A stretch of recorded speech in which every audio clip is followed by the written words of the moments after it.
we believe you can be a millionaire in all 6 aspects of health. That's right. It's not just about being healthy financially, although that is part of it. We share tips every week to improve your mental, social, spiritual, financial, intellectual, and your physical health. Today, we're focusing on your physical health and the topic of diets.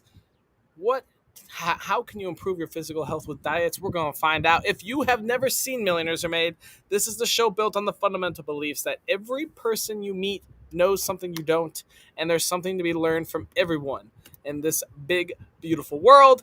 In the spirit of authenticity, to try to remove as much bias or persuasion, we do not talk about tips or advice backstage. Our guests are about to tell you from their own life journeys what they believe. We got some awesome experts on the show now. It's going to be a great one. Hopefully, you guys learn a little something and can grow in your physical health. Audience, if you're currently watching this, this is a very interactive show. Please feel free to comment and ask questions. We will ask them live to our guests and put them on the hot seat. We also want to take this time to do a little shout out for some of our followers. On Facebook, Elizabeth Davidson, you're awesome. Instagram, Juliet. TikTok, Edenea Oliviera. And YouTube, Whitney Cushing. Thank you guys for following. We love it. And if you want to be shouted out on the show, all you got to do is follow. We are also always looking for new topic ideas. If there's something in your life holding you back with your financial health, maybe something spiritually, maybe even physical health, let us know. We will go out and find 3 awesome guests to come give you a little bit of advice and help push you through. If you want to be a guest on our show, link is being dropped right now. Please sign up. We love having guests, and we know you got something you can share with the whole wide world. So sign up and come be on our show. If you're watching this and you like what we do, please don't forget to subscribe, like, comment, heart, laughing emoji, whatever it is that helps us continue the show. It definitely makes us feel good when we see a lot of likes. If you also want to improve your health even more, I do offer one-on-one growth sessions. One-on-one, we'll talk, we'll see what we can do. Worst case scenarios, I can refer you to people way, way, way smarter than me. So if you're interested in some growth of some sort, let us know. Huge announcement. We finally have, after millions of people, or maybe like 3 people, told us to get merchandise for Millionaires Are Made. So we will be dropping that link right now. Officially, we have shirts for sale. Can't wait to get mine and wear it around and wear it on the show. So go grab yours, support us, and wear an awesome shirt to help the world grow. That's about it. This episode has some awesome sponsors too. Our first one is actually a guest on this episode. Samir Dasani is a certified health and nutrition coach specializing in the crazy prevention and reversal of chronic and autoimmune diseases. He does some crazy cool stuff that's pretty basic that gets you back to your roots and can help you alleviate tons of different ailments. He's been on our show before, and almost every time we learn something new that he's helped people overcome. You should definitely check him out. Years of declining health, he discovered the healing power of traditional eating practices, which I feel like this country is going back to, so he's going to be even more important in your life. It transformed his life and his family's well-being. Now he helps all his clients reverse autoimmune conditions naturally without medications. He's down in South Africa pursuing his PhD in anthropology while saving lives across the world. Pretty awesome. Go check him out. His link's dropped right now.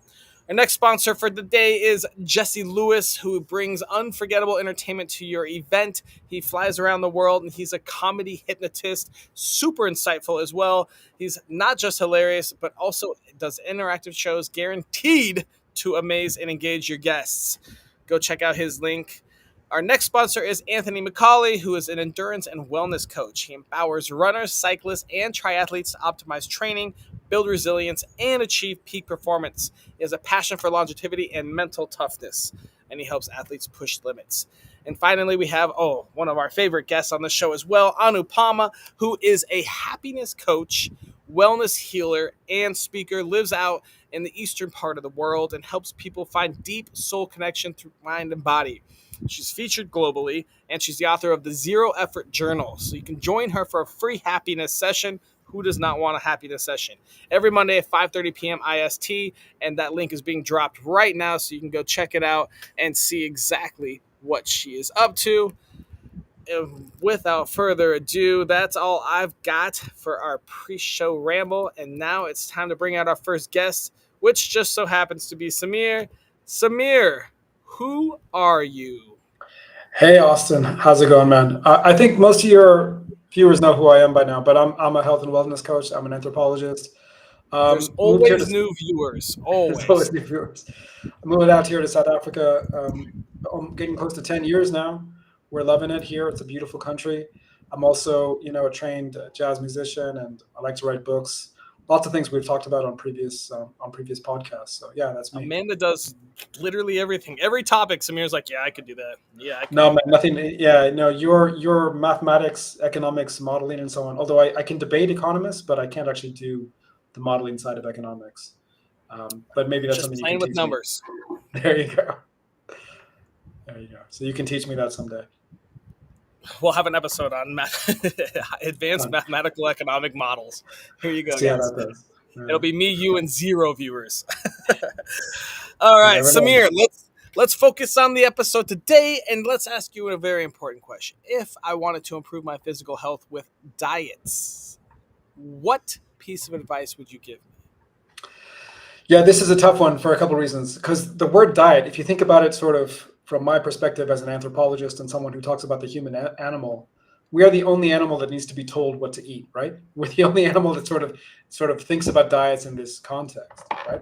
So for me, when I think about diets, I think about a species specific diet, right? Now the problem is all kinds of things that were introduced in the past 100, 200, 300 years, even 10,000 years, which and we have to ask what was the purpose of those things being introduced. So I'm doing a lot of research right now on the introduction of carbs to the human diet, and I'm going to write a paper on this. I'm going to present it in a conference in a couple of weeks in India. But just to give the punchline away, carbs serve the purpose of helping people who would otherwise be nutrient deficient survive. Okay, that's why they were invented. They were used in slave societies to keep the slaves fit enough to be working, but not fit enough to actually, have a rebellion. So I'm simplifying it a little bit, but that's basically my hypothesis, and that's basically what all the evidence points to. So in that context, okay, humans eat a wide variety of foods, but we can begin to again begin to sort of aspire to eat a human appropriate diet, right? And there are different levels of human appropriate diets, right? So the first level would be, guys, just take away the stuff that your grandparents wouldn't have, like, it wouldn't have existed during the time of your grandparents, like anything with a label on it. Maybe don't eat that. Number one, right? That's sort of the easiest thing, right? Get rid of all Anything the with a hyper label. processed, pretty much. Get rid of all the hyper processed junk. Number one. Number two is there are many plants that just didn't exist a few thousand or even a few hundred years ago. I would say the majority of plants you're buying in the market. Not to say that you shouldn't eat those things, but they need to be like, you need to eat less of that, because a lot of those plants contain anti-nutrients. The plants have to defend themselves from predation, and so they have anti-nutrients. They have things like lectins, phytates, and so on. I don't need to get into the biochemistry here, and I'm Jesus. not saying that those things are dangerous in all case uses. Like, I'm not saying they couldn't be part of your diet for some small percentage, but if they become the majority of your diet, you're going to face problems, just like I faced a lot of problems when I was a vegan and I was a vegetarian, right? So we get rid of those foods or we lower them. And what does that leave us with? That leaves us with basically meat. And if you wanted to introduce some lower toxicity carbohydrates or lower toxicity plant foods, that could be okay. And for me, there's no one answer to what that is. It's going to vary from person to person. But things like sweet potatoes are probably okay for most people most of the time. Sweet potatoes do have oxalates.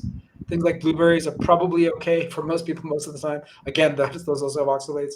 With the oxalate containing foods, if you include something like dairy, the calcium will bind to the oxalates and make them a lot safer as well. So that's a way of saying I don't believe in diets, but I believe in the principle of trying to find the human appropriate diet. Does that make sense? Yeah, real quick, did you just say that if you have like blueberries or sweet potatoes, you should have them with some dairy? Yeah, if you have it with dairy, so a lot of people will have blueberries with like yogurt or something. The Okay, calcium will perfect. bind to the oxalic acid, and you'll just excrete it. So that makes life a lot easier. So not only does it taste better, but maybe your body's telling you, hey, those foods go together. Again, this is all like, post. So humans have been around for 350,000 years ago, for 350,000 years at least. And when we talk about dairy or we talk about plant foods, that's only 10,000 years. So we can't say that the human body is what's doing this. I think what we can say is that our ancestors developed survival strategies. So here in South Africa, we have a dish called cream spinach. The spinach is super high oxalate foods, Similar to but like paneer. no. So they're putting like heavy cream, like it's a European dish. Like they're putting heavy Okay. cream and cheese on it. Yeah. Um, Okay. but palak paneer would be another place, right? So you have a traditional Indian dish, cheese and spinach. And again, the people in India knew that if you're going to have a big spinach dish, you better have it with dairy, because the dairy is what's going to bind to the oxalates and you're going to excrete it out and it's not That's going to be dangerous. Make sense? yeah. All right. Okay. I like it. Yeah. So you're releasing that paper coming up soon. I will do. Yeah, people can check out my blog and subscribe to my email list if they want the updates Cool. when it And comes his out. link was already dropped. Let's see if we can drop one more real quick before we move on to our next guest. There you go. Yes, there's his link. Go ahead and check him out, SamirDasani.net. We'll bring him back out later as well. If you have more questions or want to read that paper, definitely send it to me. I'd be very interested in that. Thank you so much, Samir. We are going to move on to Shanoa. Hey, who are you? Hi, who am I? I'm Shanoa, and I'm thrilled to be here. I actually wear a couple of different hats in my professional life. I am a fitness and nutrition coach. I've got over 20 years of experience helping clients achieve their health and wellness goals. I also specialize in group fitness instruction, yoga teaching, guiding individuals not just to strengthen their bodies, but also find balance and tranquility in their lives. Additionally, I bring a unique perspective to the table as a financial advisor, helping my clients achieve overall well-being, both physically and financially. So being financially fit and physically fit are my passions and what drives me. So you basically tell everyone to stop eating out and cook your own food. I mean, that could be financially beneficial and physically beneficial, right? Kill two birds with one She's stone. like, my advice is Save money, eat my better. advice is very simple, but I need $2,500. Hey, you should cook your own food and do push-ups while it's cooking. I'm just kidding. Shanoa, question for you. If I wanted to improve my physical health with diets, what simple piece of advice would you give me? Well, first, I want to start by saying that I agree with Samir. I just don't like that word diet. I think it has such a negative connotation. So I like to focus on nutrition when I'm working with my clients. And so I focus on the importance of nutrition in your overall physical health. It's not just about what you eat, but the quality and balance of your diet. I advocate for eating whole foods, foods that are as fresh and unprocessed as possible. For some people that can be difficult or more challenging, especially, in our society, but avoiding, like Samir said, again, those ultra processed food, I think is very beneficial to our overall health. So we want to prioritize your fruits, vegetables, whole grains, proteins, healthy fats, and steer clear of the processed foods as much as possible. I just feel when I'm working with my clients, a balanced diet helps ensure that they're getting a variety of nutrients into their body, so they can function optimally and have the best overall physical health as possible. You've got to remember, food is not just fuel, it's really the foundation of your physical health. Yeah, okay. It's foundation, yeah, everything. I read something. Shoot, let me get this right. It just happened this morning, maybe last night. Yeah, so you have to think about what you put in your body. Obviously. Oh, you would never put sludge into a Ferrari. Right. Well, one thing I always say is garbage in, garbage out, right? I mean, that's not the very technical or scientific term, but it breaks it down pretty simply. You're gonna get, if you're garbage, you're not gonna get you're not gonna be in the best health. You're not gonna have the best physical performance or sports performance. So it's really important to pay attention to the things that we're putting into our body if we want to thrive, as and function as well as possible. Yeah. Awesome. All right, Shanoa, tell us where on your life journey you learned this information, and maybe throw in a little bit of your financial help. I think I've been learning this on my entire life journey through trial and error, right? Learning what works for my body, what doesn't work for my body, the foods that make me feel good, the foods that don't make me feel good. I don't think there's been one clear defining moment where there was this all came to me. It's been trying different things. Also, I think along my journey, lot of those bad diets taught me the wrong way, the wrong things to do for my body, and helped me get on the right path to finding proper nutrition and balance. So it's been a life's work of figuring out what works and what doesn't. I think that's true for many people, right? I mean, sometimes you got to figure out what doesn't work before you can find out what does work for you. Unless they're watching this show right now and now they stole your best tip ever. Awesome. Thank you so much, Noah. We're going to move on to our next guest, and we'll bring you back out in the round robin. Next up, we have All right. Carlos. What's up, Carlos? How are you? I'm good. How are you? Carlos, tell me, who Good. are you? I am Carlos Reyes. I'm a health coach / personal trainer, and I just recently celebrated my 35th anniversary in the health and fitness industry. I work predominantly with 50 plus active individuals who want to incorporate exercise and a healthy lifestyle into their very busy lives in the most efficient and effective way. What I'm most proud of are the long-standing relationships that I've developed with many of my clients, some for decades, to help them continue to perform at a high level into their 60s, their 70s, their 80s. My oldest current client is 93 years old, and her number one goal is to stay out of a wheelchair. We've been successful at doing that. 90, you said 91 or 92? 93. 93 and not in a wheelchair. That's rather impressive. Yeah, Good yeah, yeah. her. Love working with her. All right, Carlos, I have an important question for you. If I wanted to improve my physical health with diets, what tiny piece of advice would you give me? Here's the one thing that I have found that's been successful, almost foolproof in any aspect of fitness and health, is to keep track. Like they say in business, if you don't know your numbers, you don't know your business. And so I encourage everyone to keep track. Write down everything that you eat that has calories, both everything that you eat and you drink that has calories, how much and when. If you know those numbers, then it makes it much easier and simpler to put together a diet that adheres to your lifestyle, your food choices, the things that you like, the things that you don't like. And if you don't have that information or don't know that information, it makes creating a diet that fits into your lifestyle and your fitness goals much, much, much harder. All right, keep track. I like it. Smart. What do you keep track of? Just your weight or what you eat or macros, calories? Everything. Write it down in as much detail as you can.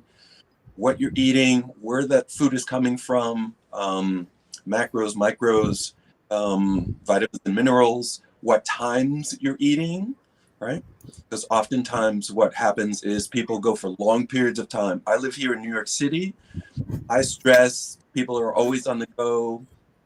They usually eat during their lunch period, let's say, for instance, right? So if you have 15 minutes to eat your lunch, right? It takes about 20 minutes for the enzymes in your stomach to get to your brain to let you know that you're satisfied, right? So if you know that, and you only have a limited amount of time, what are you going to choose to eat that's going to fuel your body, right? So you can continue to perform if you're at work, let's say, for instance, continue to perform your job at a high level. You have a shout out. Do you know Silver Fox Fitness? Oh, sure. Yeah. Fantastic. Well, he just asked about you.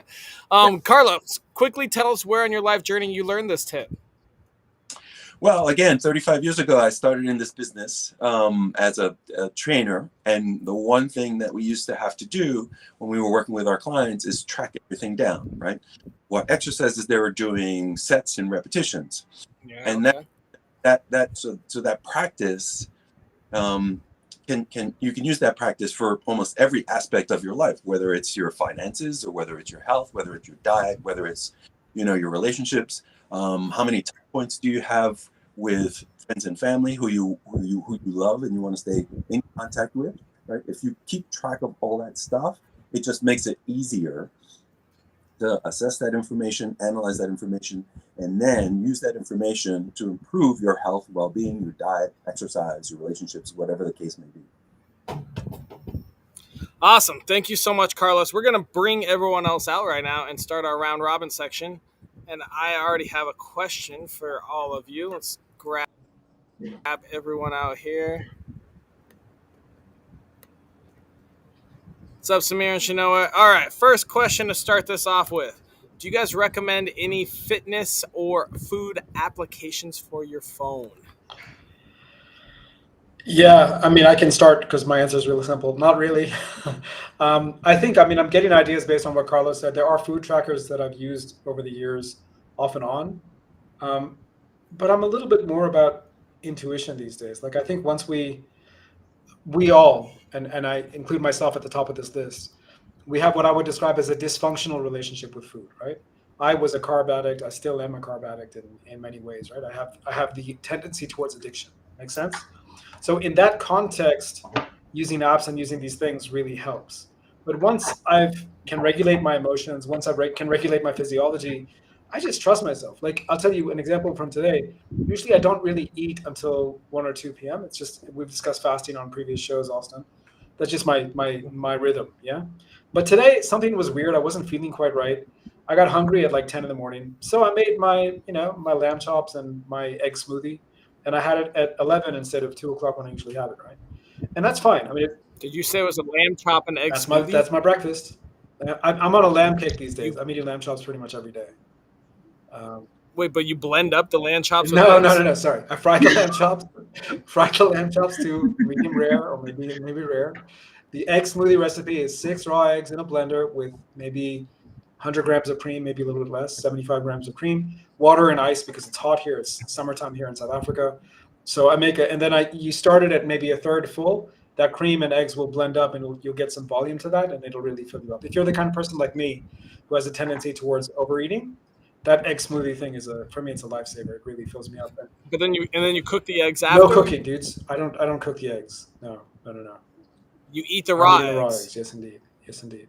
Rocky. You saw Rocky, 1977 movie, yeah? Very famous one. Sylvester Stallone. Yeah, he didn't blend them. Yeah, he didn't even blend them. He just swallowed them all, man. But if you want to, so for the past year, I've changed my exercise routines, and I'd love to talk with Carlos about this maybe, or even Shanoa about this offline. I wanted to build out some muscle, and the raw eggs was one way that I was able to do that, together with changing my workout routine, obviously. But I put on like maybe 7-8 kilos of muscle in the last, so that's about 15 pounds of muscle in the last year with this new routine. That's impressive. Yeah, so I think I'm doing all right. So just eggs and cream in a blender. No, sorry, there's also a bit of, so I do put a bit of sweetener. I use glycine powder, which is something that bodybuilders take. It's just a protein, it's an amino acid. It's slightly sweet to the taste. So that's what I use as my sugar substitute these days. All right, let's hold off real quick there. Carlos, Shanoa, let's talk about this egg blender. No, you don't have to, man. That was I'm here for it. I'm totally down for it. I used to do the same thing. I don't do it so much anymore. But yeah, if you have a little bit of protein powder that adds a sweetness to the eggs, all day long I'll drink the egg smoothies. It tastes like a milkshake or eggnog. Like It's, yeah, you have to try it. You Put have some me an ice in eggnog. it. You have me an eggnog. Yeah. And, wow. All right, Carlos, you're on board with this? This raw egg pound in your face, just chug it down. If it works for Samir, it works for me. I mean, that's the thing is you have to find what works for you, right? There isn't one particular diet that works for everybody, and so you have to find what works for you. And so if it works for Samir, I'm good. I'm good. It's not something that I would do, but when you think about it, it makes perfect sense, right? I mean, an egg is a pure protein. It doesn't get much better than that. You can't get a protein much purer than that.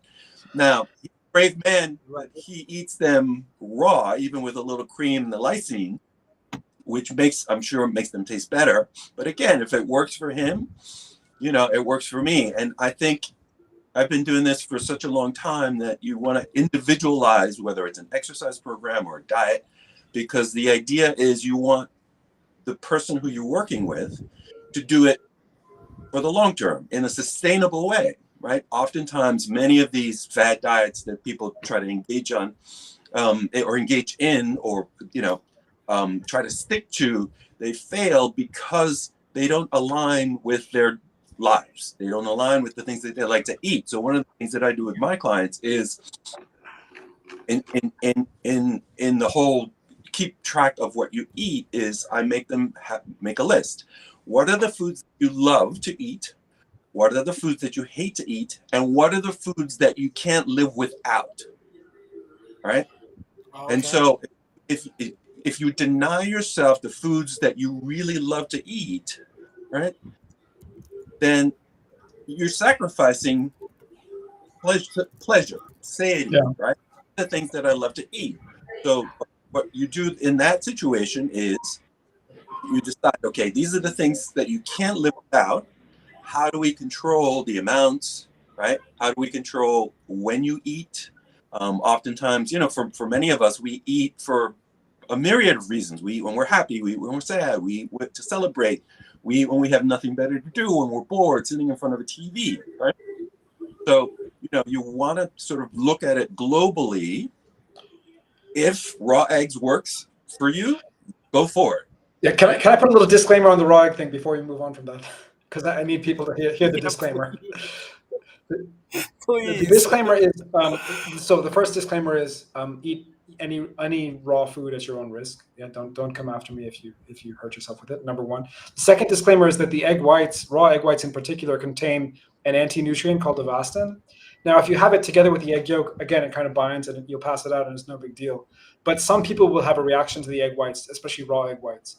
So I don't recommend, if I have a client who because my clients are always asking me what I eat, and I try not to answer for as long as I can, but then I have to answer sooner or later. Yeah. So when they find out I'm eating these things, then I'm like, look, if you want to introduce this, just do it with the yolks to begin with, please, because the yolks is much safer than taking it with the egg white in the beginning. And when you do it with the yolks, slowly you can introduce a bit of egg white. Maybe you could do 5 egg yolks and 1 whole egg, and then you can slowly increase your tolerance. Because if you start with egg whites, most people will have a pretty bad tummy reaction. So please don't start with whole eggs. Maybe just egg yolks is a better. I don't recommend anything unless you're my client and we're having personal, and I know your medical history. But if you're curious and you want to try this, I would suggest to try just with the egg yolks. All right, we got some good questions coming up real quick. I'm going to throw this. Let's have Shanoa answer this one. Christine's asking, suggest a burger diet, please. You got any tips on that?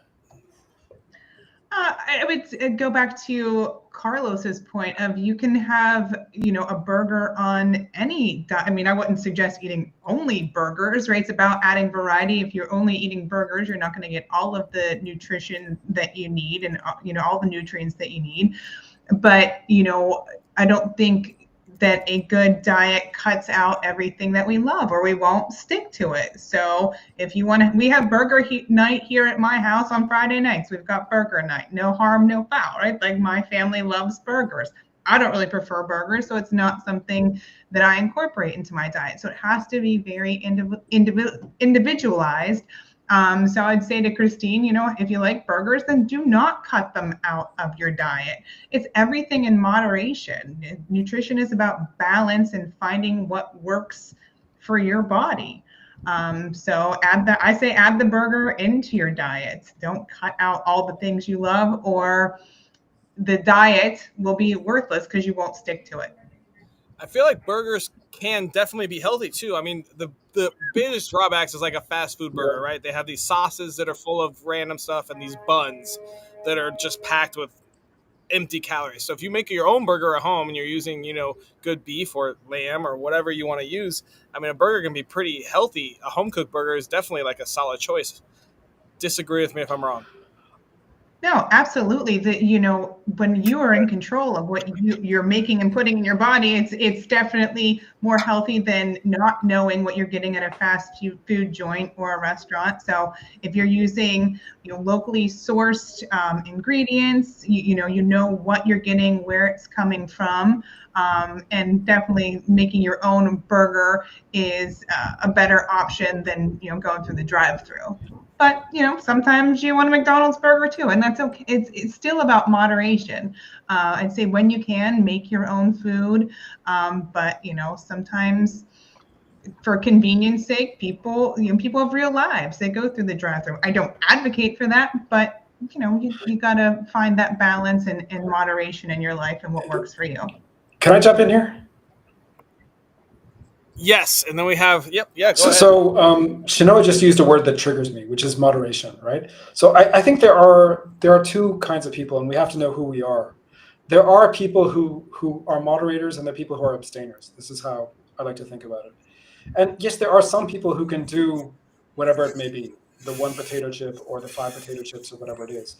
But for me, as a carb addict, if you give me a potato chip, I'm going to have several hundred of them, right? So in that context, if we're dealing with someone who has a heroin addiction, we don't say, hey, you can shoot up a little. It's all right. No big deal. We say, no, your job as a recovering addict is to abstain. Make sense? So I think first of all, I think dietitians, mainstream dietetics has it all wrong, because all they do is moderation, whether they're talking to a 15-year-old anorexic or a 90-year-old diabetic, all they do is moderation. And it's clear that actually moderation is not a good strategy for either of those people, in my opinion. But secondly, it's like the decisions we make are going to influence our mood, and that's going to influence the future decisions we make. So, if I put it in the context of alcohol, I have a client who he was drinking a lot of beer, and for a while we tried to say, look, can you cut down? Because I didn't want to tell him to give it up altogether, right? Can you do this? Can you do that? And at the end, after a few weeks of trying this, he said, look, Samir, it's much easier for me to say no to beer 1. So to go from 0 to 1, it's much easier for me to say that no, although it's not easy. But when I go from beer 1 to beer 2, saying that is much more difficult. Going from beer 2 to beer 3 is absolutely impossible. So in that context, I think we need a word for we need to say, yeah, moderation may work for a very small percentage of people, in my opinion, but abstention is a much better strategy. And again, getting back to what I was first talking about, there are foods that are just inappropriate for humans.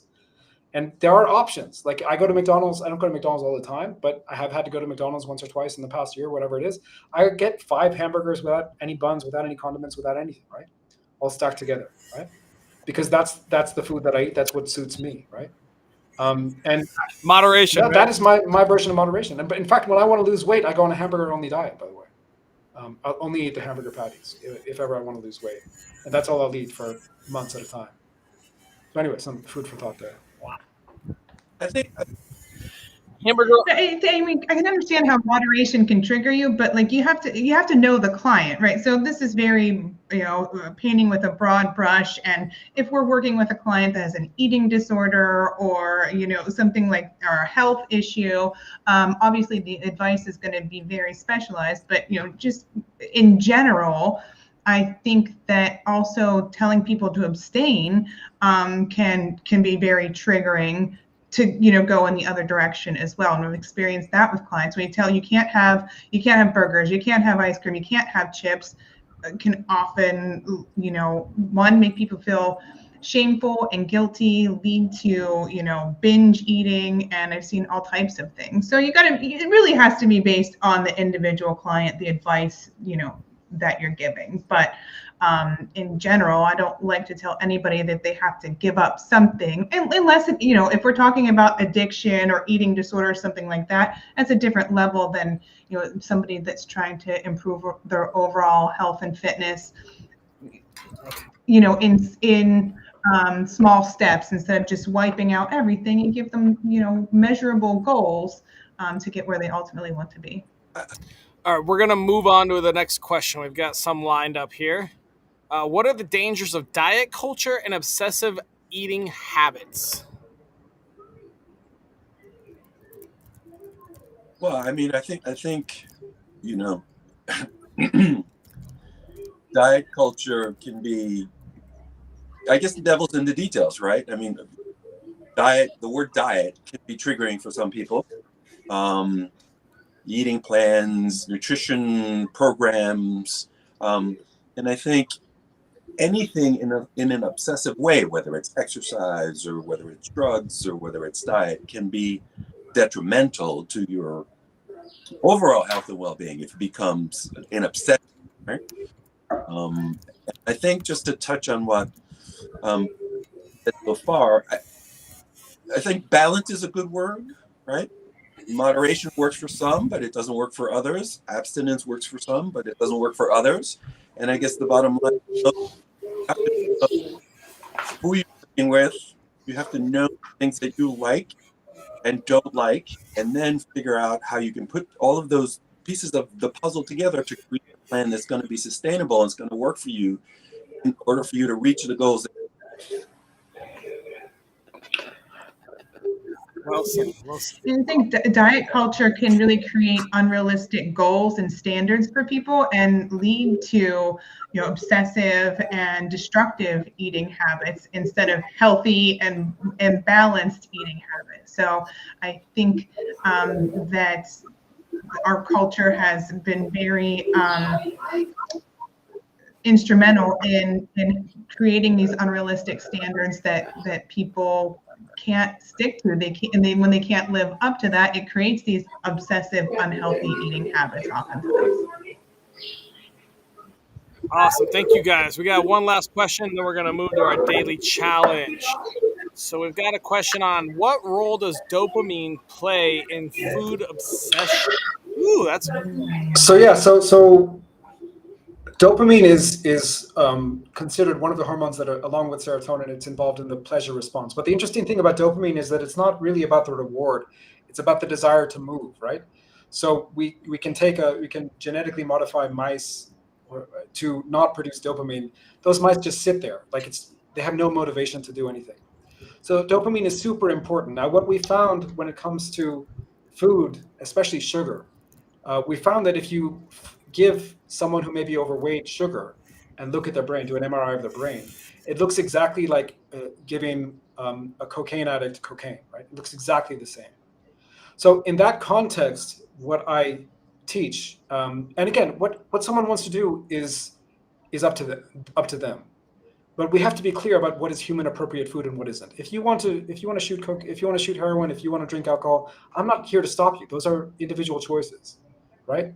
But we should know that if you're having a donut, for example, donut is my favorite example of a food, or Krispy Kreme, my favorite example of a quote unquote food to make fun of, because it is about the most unhealthy thing in the world, and I think most everyone will agree with that, right? So if you want to eat donuts, it's up to you, but you should understand that even if the donut is high fiber, baked and not fried, whatever it may be, it is not in the category of ancestrally appropriate human foods. It is not in the category of, if you wouldn't give it to your dog. And if you did give it to your dog would get sick. You take your dog to the vet and the vet would ask what you've been feeding this animal. You know what I'm saying? So again, like the vet is asking any sick dog, what the hell you've been feeding the dog? We should ask ourselves what the hell we've been feeding ourselves if ever we have any symptoms. And we can get rid of those foods and we can move towards foods that are actually going to be healthy and nourish us. And yes, there are diet cultures that sort of overlap with these messages. But I think it's just a very simple principle, right? We feed the animal the foods, especially an animal that isn't thriving, the foods that the animal was designed to consume. There's nothing, what's the word? There's nothing controversial in that statement. Make sense? Makes sense. Yeah, and I think that dopamine hit you get from a food like sugar keeps you addicted to those unhealthy sugary foods, just like an addict stays addicted to drugs. So I think, that is how the dopamine plays into food obsession. It keeps you, it's designed, sugar was designed to keep us addicted. So to Samir's point about he's a carb addict, I'm a sugar addict. So I do try to abstain from sugar because once I've had some, I want more. It's hard for me to find moderation with sugar because of that dopamine hit that I get when I have something sweet like chocolate. So I think All right, guys, we are way over time, so we're going to try to wrap this up. It's my favorite part of the whole show. We have to come up with a daily challenge. It's a task or series of tasks that must take less than 5 minutes per day, cost $0, and be available from Bonaire to South Africa that helps us improve our physical health with diets. What ideas do you guys have? I'm going to go back to my original tip, which was to keep track, right? If you know what you're eating, you know when you're eating, you know how much you're eating, and where are those calories coming from, it just makes it so much easier to start making better food choices and healthier choices in terms of your diet. If you know what you're eating, because then you can say, okay, I'm eating a bunch of this, I'm going to take that away and replace it with something else. I'm going to drink more water instead of, glasses of extra glasses of wine or beer, for instance. And so my tip wouldn't cost you anything less than 5 minutes. Just write down everything that you do, that you eat, that in calories for the next 28 days. And then you have the information to make better moving forward.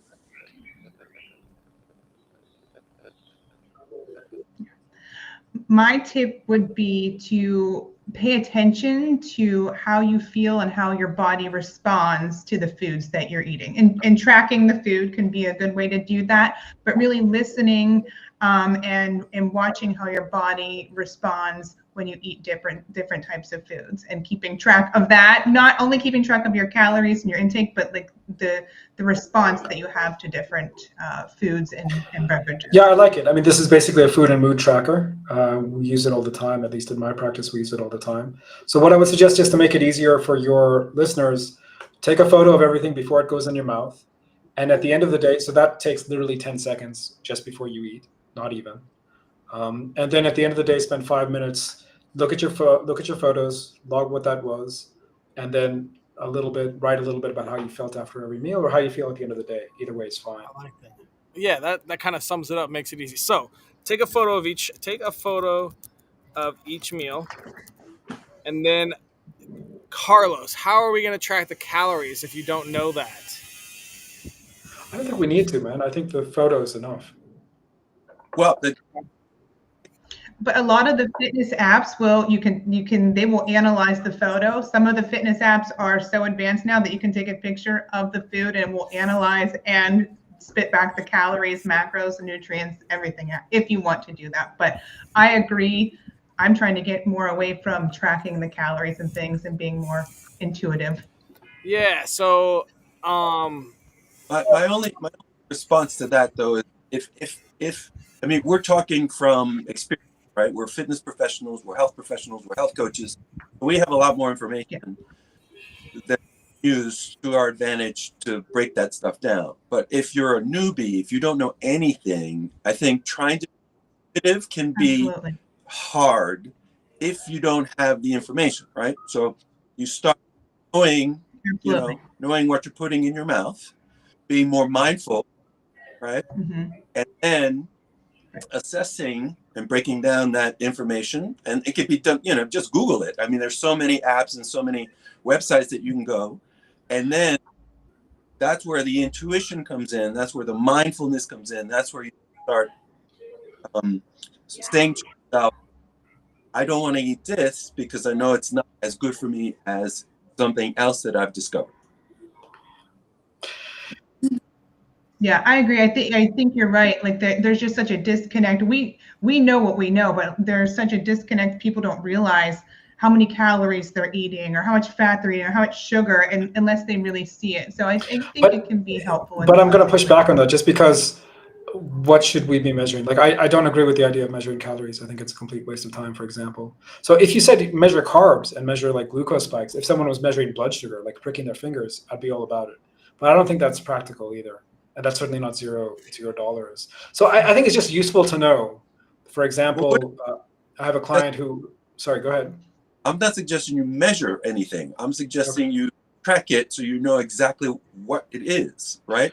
So my proposal, which is just to take a photo and then log it at the end of the day. Yeah, great. It's like the Dr. Shapiro's picture perfect, where you take a picture of what you're eating, but then you have to, even if you take a picture of it, you still have to know where those calories are coming from, how much fat, how much protein, how much carbohydrates, to make a better informed decision as to how you're going to change your diet. I mean, I'll give you an example, Carlos. So I have a client who's not as old as your oldest client, but she's 73. And we took away her morning toast with her eggs. And, I had her doing a food diary, and she was like, okay, she used to have one egg. Now I have her on 3 eggs plus some cheese and no toast. And she's telling me already that, she feels a lot better. So in other words, we didn't track anything. I just looked at a picture and I said, look, can we do that same meal without the toast? And she feels better, right? So I think you can pick up on patterns without knowing everything that you and I and Shinoa have in our heads, right? You can pick up on patterns, and you can make experiments, you can make changes just with the photo. Yeah, but you're talking about taking something away, right? I had a client who lost 15 pounds because he was drinking 2 Snapples a day. 2 Snapples a day is 4 servings, right? That's a lot. Each Snapple is 16 ounces. He Yeah. lost 15 pounds. He did not know that. So we didn't take a picture of it because this was years ago, but we looked at the label. We said, you're drinking 4 Snapples a day. You really need to drink all of this Snapple. I was looking at the label because on the label of the Snapple, it says, made from real fruit juice.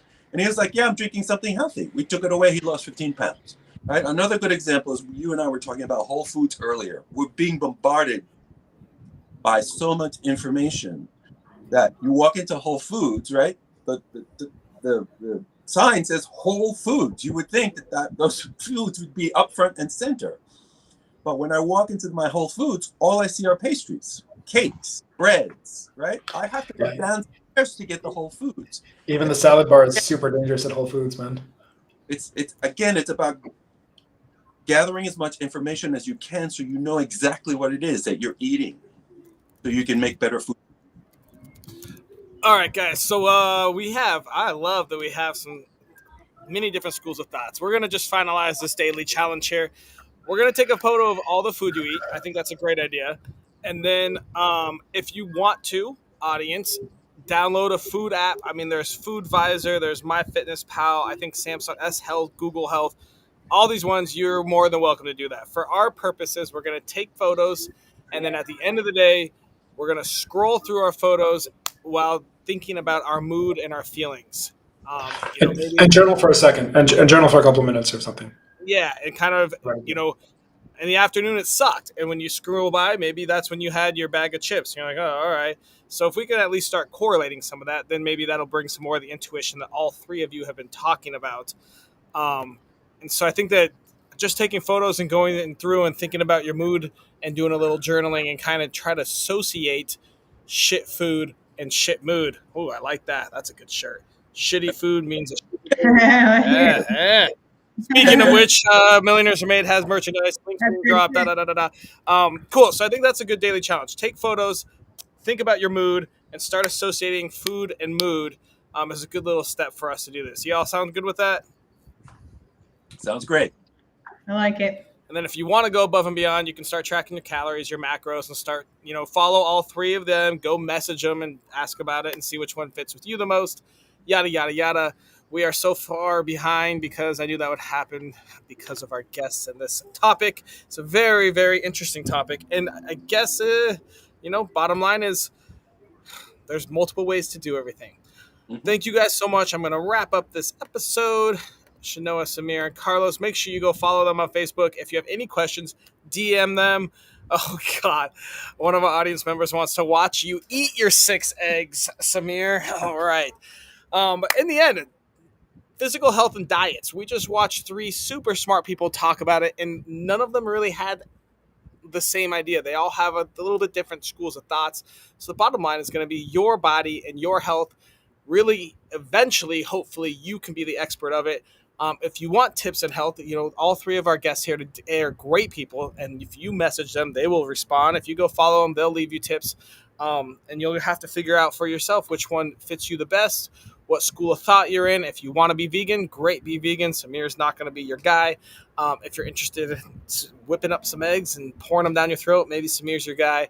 But they all have great info, and your body's going to be different for each one. So we do have a daily challenge. Take a picture of all the food you eat throughout the day. Then at the end of the day, scroll through the food and write down how your mood was throughout the day. Hopefully, we can see some correlation with shit food and a shit mood. And I hope today is the best day of your life. Until tomorrow.